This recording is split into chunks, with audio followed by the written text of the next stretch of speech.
இங்கு கூடியிருக்கும் அனைவருக்கும் முதற்கண் என் வணக்கத்தை தெரிவித்துக் கொள்கிறேன்.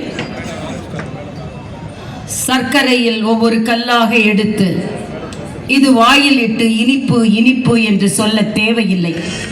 பாரதிய ஜனதா கட்சி தொண்டர்கள் என்றாலே நல்லவர்கள் வல்லவர்கள் என்று இந்த உலகிற்கு காண்பித்துக் கொண்டிருக்கும் எனது அருமை பாரதிய ஜனதா கட்சி தொண்டர்கள் ஒவ்வொருவருக்கும் எனது வணக்கத்தை நான் தெரிவித்துக் கொள்கிறேன்.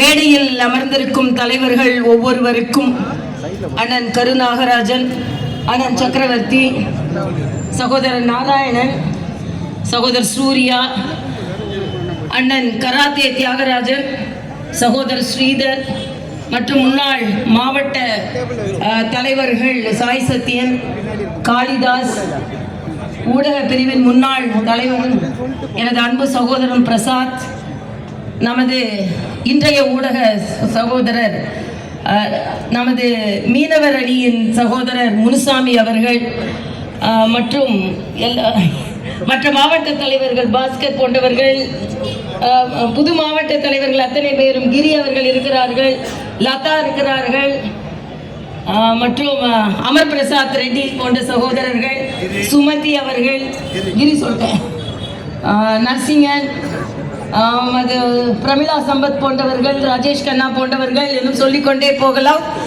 இங்கே இந்த நிகழ்ச்சிக்கு என்னோடு உறுதுணையாக இருந்து பணியாற்றியவர்கள் 2 மாவட்ட தலைவர், மரியாதைக்குரிய மாநில தலைவர் அவர்களின் பட்ஜெட் கூட்டத்தின் முதல் கூட்டத்தை நடத்துகின்ற வாய்ப்பை பெற்ற சென்னை கிழக்கு மாவட்ட தலைவர் என் அன்பு தம்பி குமார் அவர்களுக்கும், அவருக்கு உறுதுணையாக இருந்து கொண்டிருக்கின்ற தென் சென்னை மாவட்ட தலைவர் சஞ்சீவி அவர்களுக்கும் எனது வணக்கத்தை நான் தெரிவித்து, இந்த நிகழ்ச்சிக்கு அவருக்கு உறுதுணையாக நேற்றிலிருந்து நேற்று ஏறக்குறைய 12 மணிக்கு நானும் அண்ணன் கராத்தே தியாகராஜன் அவர்களும் இந்த நிகழ்ச்சிக்கு வந்து, சகோதரி காயத்ரி போன்றவர்கள் எல்லாம் இங்கே இருந்தார்கள்,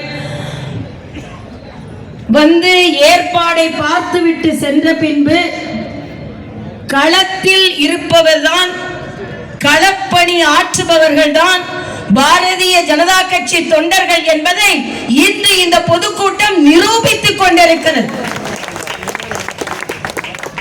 இது கூட்டி வந்த கூட்டம் அல்ல, நமக்காக தேடி வந்த கூட்டம். இது பட்ஜெட் விளக்க பொதுக்கூட்டம். பட்ஜெட்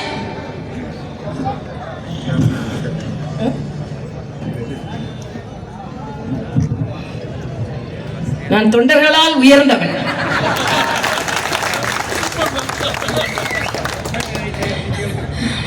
என்னை யாரும் இனிமேல் உயரம் குறைவு என்று சொல்ல முடியாது. தொண்டர்களால் நிமிர்ந்து நிற்பவள் நான். ஆக இது பட்ஜெட் விளக்க பொதுக்கூட்டம் மட்டுமல்ல, 2026 திராவிட முன்னேற்ற கழக திராவிட மாடலை வீட்டிற்கு அனுப்புகின்ற முதல் கூட்டம் இது என்பதை நான் முதலிலேயே தெரிவித்துக் கொள்கிறேன். இங்க என்ன ஆட்சி நடக்கிறது? ஸ்டாலின் சொல்கிறார் இந்த பட்ஜெட்டில் தமிழகத்திற்கு ஒன்றும் இல்லை என்று.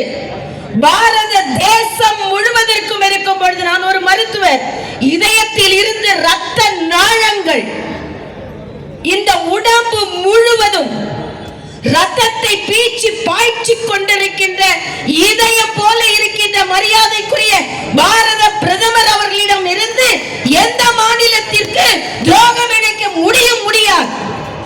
ஆக 1.5 லட்சம் கோடி ரூபாய் வட்டி இல்லாத கடன் மாநிலங்கள் அத்தனைக்கும் கொடுத்து அத்தனை மாநிலங்களிலும் உயர்வடைய வேண்டும் என்று இந்த நாட்டின் மீது அக்கறை கொண்டிருப்பவர் நம் தலைவர் மோடிஜி அவர்கள். உலக சுகாதார மையம் இன்று சொல்கிறது, மரியாதைக்குரிய மோடி அவர்கள் கரீப் கல்யாண் யோஜனா என்ற 5 கிலோ தானியத்தை இந்த மக்களுக்கு கொடுக்கவில்லை என்றால் 45 லட்சம் பேர் இந்தியாவில் இறந்திருப்பார்கள் என்று சொல்கிறது.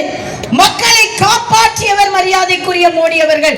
அவரா பட்ஜெட்டில் உங்களுக்கு அநியாயம் செய்வார் என்று எல்லாரும் எனக்கு முன்னால் பேசியிருப்பார். கொடுப்பதை பற்றி பேசியிருப்பார்கள். நான் மருத்துவர் என்ற முறையில், ஏனென்றால் மரியாதைக்குரிய தம்பி அண்ணாமலை அவர்கள் வந்து இந்த பட்ஜெட் பொதுக்கூட்டத்தில் விவரமாக பேச இருக்கிறார். ஆனால் மருத்துவர் என்ற முறையில் எனக்கு ஒன்றை பார்த்து வியப்பாக இருக்கிறது. ஸ்டாலின் படம் போட்டு முதல்வர் மருந்தகம் என்று 1000 மருந்தகங்களை திறக்க போகிறார்களாம். இதை விட காப்பி அடிக்கின்ற ஒரு முதல்வர் இந்தியாவிலேயே பார்க்க முடியாது என்பதுதான் ஸ்டிக்கர் ஸ்டாலின் என்பது முற்றிலுமாக நிரூபணமாகி இருக்கிறது. இன்றுதான் மக்களுக்கு மலிவு விலையில் மருந்து கொடுப்பதை பற்றி சிந்திக்கிறீர்கள் ஸ்டாலின்.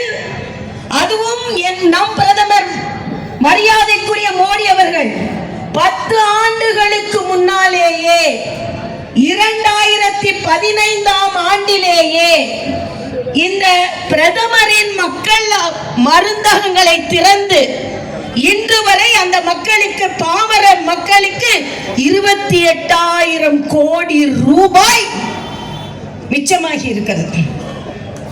28,000 கோடி ரூபாய் சாமானிய மக்களுக்கு. அது மட்டுமல்ல, அம்மா அப்பாவிற்கு மருந்து வாங்கி கொடுக்க முடியாத மக்கள் இருக்கின்ற இந்த காலத்தில், நான் அடிக்கடி சொல்றது உண்டு, நான் மருத்துவர் எழுதி கொண்டிருக்கும் பொழுது மருந்து விலை எப்படி இருக்குதுன்னா, பிபி மருந்து எழுதி கொடுத்தா கடைக்கு போய் அதோட விலையை கேட்டா பிபி அதிகமாயிடும். அல்சர் மருந்துக்கு எழுதி கொடுத்தா அல்சரோட தன்மை அதிகமாகிவிடும். ஆக அப்படி இருக்கின்ற காலகட்டத்தில் சாமானிய மக்களை பற்றி சிந்தித்த ஒரு தலைவன் மரியாதைக்குரிய மோடி அவர்கள். ஆக அப்படிப்பட்ட ஒரு சூழ்நிலையில் 10 ஆண்டுகள் கழித்து மருந்தை பற்றி சிந்தித்து இன்று நீங்கள் சொல்கிறீர்கள், நீங்கள் தான் தமிழக மக்களை பற்றி கொஞ்சம் கூட சிந்திக்காதவர்கள். இங்கே நான் ஏற்கனவே சொன்னதை போல மருத்துவ பட்ஜெட்டை பற்றி மட்டுமே நான் சில வரிகளை பேச இருக்கிறேன். இன்றைய காலகட்டத்தில்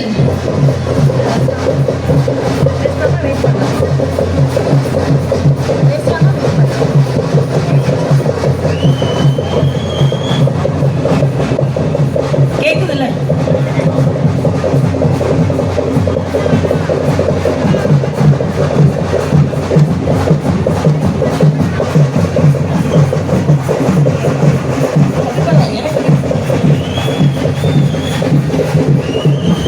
மருத்துவத்தை பற்றிய சொல்வதை ஏன் சொல்கிறேன் என்றால், இன்றைய காலகட்டத்தில் மரியாதைக்குரிய பாரத பிரதமர் அவர்கள் மருத்துவத்துறைக்கு அதிகமாக பட்ஜெட் ஒதுக்கி இருக்கிறார்கள் என்பதுதான்.